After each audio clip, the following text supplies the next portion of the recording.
Relief हो सकता है मिले। रिलीफ का क्या मतलब है? हम चाहते हैं कि डिस्क्वालीफाई ना हो। मैं तो चाहूंगा कि डिस्क्वालीफाई ना हो, इलेक्शन लड़े, इलेक्शन में हम फेस करेंगे। बेशक उनके उनकी ख्वाहिश थी कि हर पीपल्स पार्टी या नवाज लीग सब डिस्क्वालीफाई हो, लेकिन मैं एज ए कारकुन और पीपल्स पार्टी की वर्कर के हैसियत से इनफरादी तौर पे नहीं चाहूंगा कि डिस्क्वालीफाई हो या इलेक्शन में खुद न लड़े। लड़े, वो वक्त बताएगा कौन जीतेगा कौन हारेगा। ये तो कहा जाता है कि हमने इतनी सीटें जीती, लेकिन सीटें किसकी थी? सीटें जो इमरान खान की थी। अगर 7 में से 6 जीती हैं और 2 पीपल्स पार्टी ने 8 में से 2 जीती हैं, तो थी किसकी सीटें? 8वीं थी इमरान खान की। अगर अपनी सीटों पे कहें कि मैंने जीता है, तो ये तो कमाल की बात है। जैसे कि मेरी खैरपुर की हो और मेरी सीट ही हो, मैं कहूँ कि मैंने इस हालात में जीती है। आपको याद होगा जब हम अपोजिशन में थे, पीडीएम, उस वक्त पीडीएम नहीं थी, तो उस वक्त इमरान खान के हुकूमत के होते हुए इमरान खान इलेक्शन क्यों हारता था? 13 सीटों में से ही 12 हमने जीती थी। वो वजह क्या? डेफिनेटली महंगाई है, डेफिनेटली और भी बहुत से सरकमस्टेंस है। और सोने पे सुहाग, ये फ्लड आया हमारे सिंध में, जाहिर है, और सारे पाकिस्तान में आया, बलूचिस्तान, थोड़ा सा हिस्सा पंजाब और पख्तूनख्वा। ऐसे हालात में जब ट्रेड हमारा कम हो और इकसादी हालात ठीक ना हो, और इमरान खान के दौर में जो इंटरनल पॉलिसी थी दूसरे ममालिक के सरबराह के साथ ऐसा बिहेव हो, तो ऐसे हालात में मुल्क तो मुश्किलात में था। ठीक है, हम चाहेंगे कि पॉलिटिकल आदमी है कि फेयर एंड फ्री इलेक्शन हो और वक्त पे हो। टाइम जो है होना चाहिए, और उसमें किसी को डिस्क्वालीफाई से कोई फायदा हमें नहीं मिलेगा, न हम चाहते हैं एज ए बीइंग मुंगू के सामने। अच्छा वंदू सर, ये फरमाइए, आपने कहा कि 29 अक्टूबर से 29 नवंबर बड़ा हालात है, तो ये तो वो टाइम है जिसमें आर्मी चीफ की तब्दीली का भी फैसला होगा। तो क्या एस्टेब्लिशमेंट के हालात खराब होंगे या सियासी हालात खराब? बहुत से हालात खराब होंगे, किसके भी कह सकते हैं, लेकिन हालात ये महीने में आप शुरू देखेंगे और गैर सियासतदानों को नुकसान होगा। सर ये बताइए कि मौजूदा आर्मी चीफ बाजवा साहब ने रिटायरमेंट का ऐलान कर दिया है, आप उनको देख रहे हैं या नहीं देख रहे हैं? इनके बाद जो आर्मी चीफ आने वाले हैं उनको आप न्यूट्रल देख रहे हैं या न्यूट्रल होगा या?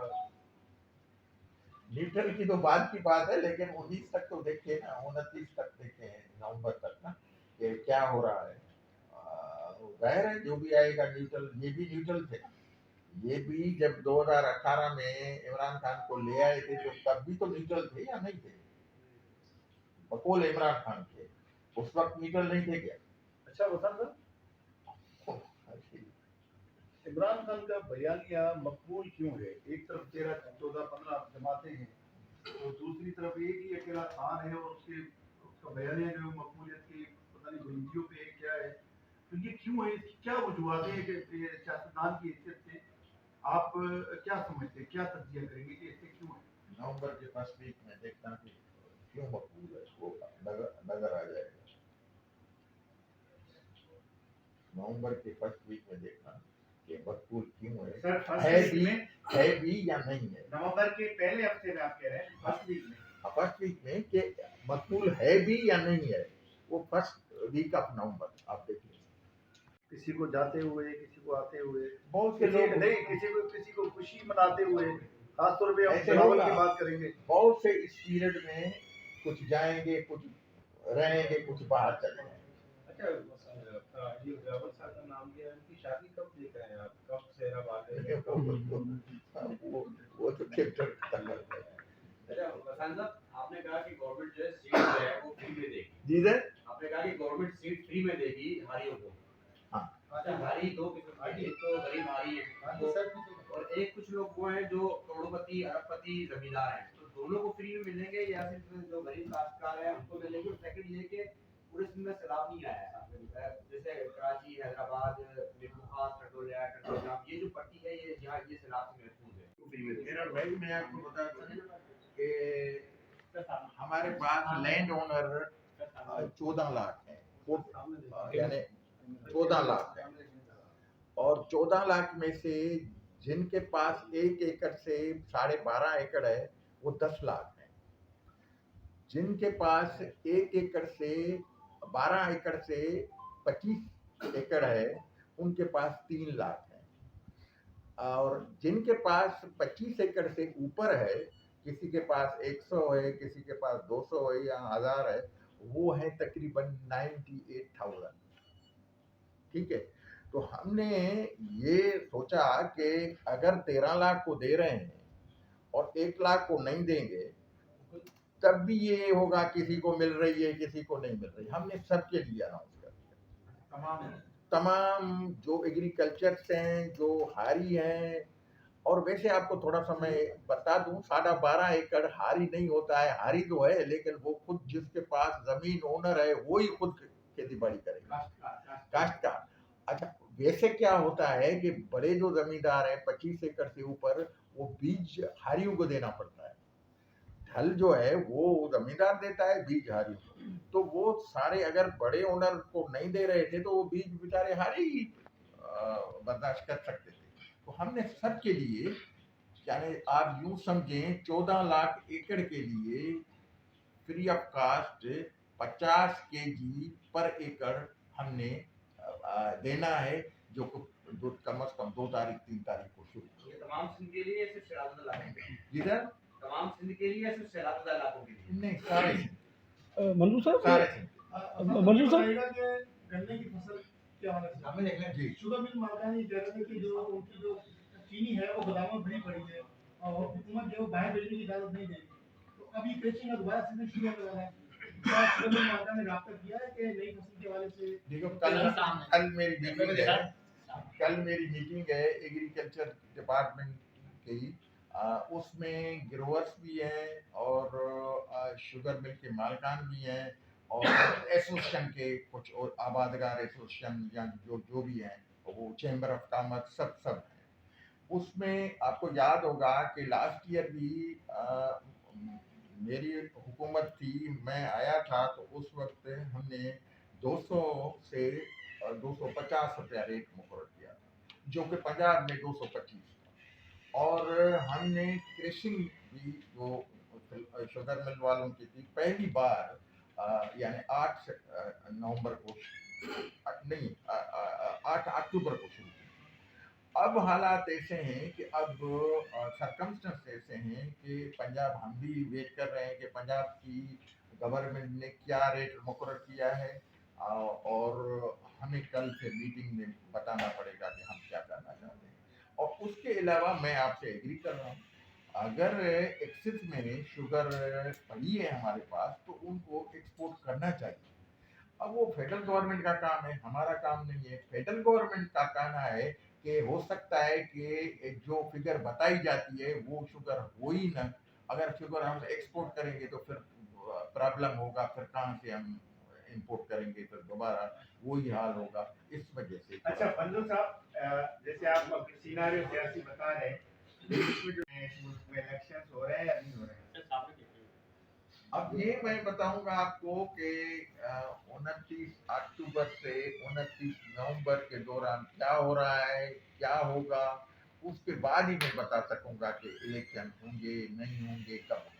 अच्छा, मतलब आने वाले इंतखाबात में आप पीर साहब वगैरह समेत जो जीए या दीगर आपके मुखालिफिन हैं, और उनको कहाँ पर देख रहे हैं, उनका क्या मुस्तकबिल है? देखिए यार, वो जीडीए तो ही नहीं है और फंक्शनली तो वैसे भी पोजीशन कम है उनकी। अब देखिए कि ये एक अहम है, उस वजह से मैं देख रहा हूँ कि क्या होगा इन फ्यूचर। बाकी ये है कि इनका जो दूसरी पार्टियां हैं उनका सिलसिले को मुस्तकबिल एमक्यूएम का कोई मुस्तकबिल? एमक्यूएम तो अच्छी है पार्टी, लेकिन जो आप हालात देख रहे हैं कि एमक्यूएम की वो पोजीशन नहीं रही है, लेकिन कोशिश करेंगे। शायद ये गवर्नर साहब आया है, कोशिश करेगा तो शायद वोट रेट बढ़े। मंजू साहब, मेरी गुजारिश ये है कि जो सैलाब की वजह से जो सूरत हुई है, आपकी जमात पर बहुत तनकीद हुई है और ये भी कहा है कि आपकी जमात हुकूमत जो है वो इतनी कामयाब नहीं हुई है लोगों को मदद तो जो ये कह रहे हैं, मीडिया में बातें आ रही हैं कि आपकी पार्टी को आगे इलेक्शन में टफ टाइम मिलने वाला है, लोग आपको वोट नहीं करेंगे, क्या कहेंगे? देखिए कि मैंने पहले ही अर्ज किया कि सिंध में जो सैलाब और कुछ ड्रेनेज का मसला इतना शिद्दत उनकी तरफ से बरसात भी बहुत जिंदगी में मैंने ऐसी बरसात नहीं देखी, और ड्रेन का भी मसला जो ड्रेन बनाई गई थी पुरानी उसमें भी कुछ प्रॉब्लम थे। ऐसा मैंने कभी भी नहीं देखा है कि ऐसी हालात सिंध के लोगों की जिस तरह से इस मरतबा मैंने देखी है।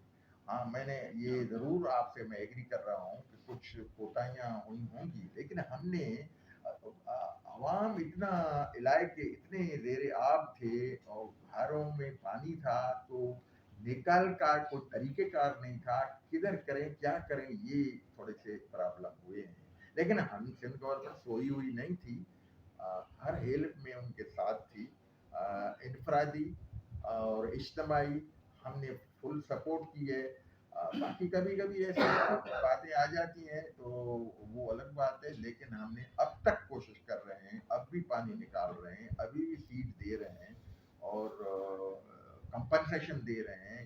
जिसकी डेथ हुई है 10 लाख उनको मिला है, और बाकी मैं बिल्कुल सिंध के अवाम के दुख में तो हम शरीक हैं, और कुछ कहाँ कहाँ फर्ज करो कि कोताही भी हुई है तो उसके लिए भी अदालत करने के लिए तैयार हूँ, लेकिन हम सिंध गवर्नमेंट ने कोई कमी मेरे ख्याल में नहीं की है कुछ को जिसमें हम गरीब लोगों को मदद न कर सकें।